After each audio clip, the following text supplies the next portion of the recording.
When it comes to fantasy football, finding a good tight end, very difficult to do, especially if you're in a dynasty league. Luckily, we got Michael Fabiano here, Sports Illustrated senior fantasy football analyst, helping us with his tight end rankings. And Fabs, I think there's a lot of question marks around some of the more productive tight ends this year. TJ Hockinson, he has a new quarterback. We don't know what's going to happen with the Denver Broncos situation at quarterback if Drew Lock's going to be back for Noah Fant. So why don't you address some of these questions and why they affected some of your rankings for these players? Right, and we'll start off with Hawkinson, who finished fifth in fantasy points among tight ends. He was very reliable. Like, he didn't have any huge games, but they were all very consistent. I mean, he was putting up 10 plus points almost every single week. He finished with over 700 yards. He had 6 touchdowns, and he's young. He's only 24 years old. He is my Dynasty tight end 4 and my 66th overall player based on Dynasty League value. And let's keep this in mind.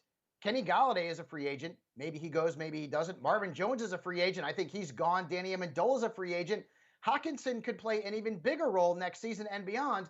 And I know Jared Goff's the quarterback, but he's got to throw the football to somebody. And last year, Goff averaged about 8 targets per game to his tight ends, and he had 2 in Gerald Everett and Tyler Higbee. I think Hockenson will certainly be more involved in the offense than either one of those players.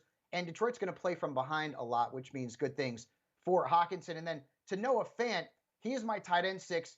He's going to be 23 years old, very young going into next season. He tied for 8th in fantasy points among tight ends this past season. He had almost 700 yards, and he tied for 6th in targets among tight ends. That's big, right? And he's got some upside in terms of the touchdown department, too, because he only scored, 3 times last year.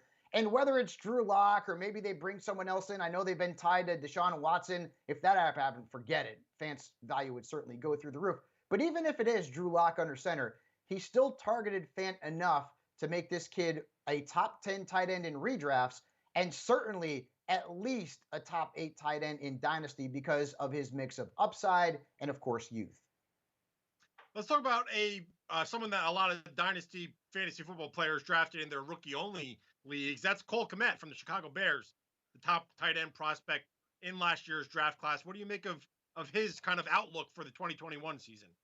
Yeah, he's going to be 22 years old. He's very young, obviously, going into his second NFL season. He's my tight end 11, and I know he didn't do much during his rookie campaign, but honestly, think about it.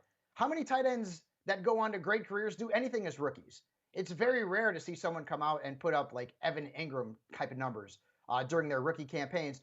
And Jimmy Graham's only under contract for 1 more year. Allen Robinson's a free agent. Who knows where he'll be? I think Cole Kmet's going to be a big part of this Bears offense moving forward in the passing game for a long, long time. Are there questions in Chicago? Yes. Who's the quarterback going to be? We're not sure. Will Allen Robinson be back? We're not sure. But I am sure of one thing. I think Cole Kmet is going to end up being a big part of that Chicago offense again for a long, long time. One other tight end that we can mention here too before we go is Dallas Goddard. He's going to be only 26 years old going into next season. He didn't have a great year in 2020 because he missed 5 games due to injuries, and then Zach Ertz was also in the mix. Ertz is likely gone, right? Alshon Jeffrey, likely gone. Deshaun Jackson, likely gone. What does that mean? Well, it means Dallas Goedert's going to see more targets in that offense. And he's never had the chance, Bill, to be a featured tight end, if there ever such a thing. He never had that role in Philadelphia because Ertz is always there. If Ertz is gone and some of these wide receivers are gone, he could end up being the second best option in the passing game for Jalen Hurts. I think the Eagles are going to bring in some wide receivers either via free agency or the draft or maybe even both. But regardless, Goddard is going to get some burn, and I think he is a very valuable tight end both in redrafts and in dynasty leagues. All right, so that was just 4 tight ends on your rankings. You have plenty more. You also have quarterbacks, wide receivers, running backs, your overall list for Dynasty Fantasy Football in 2021 and beyond. You got to go check it out, si.com/fantasy.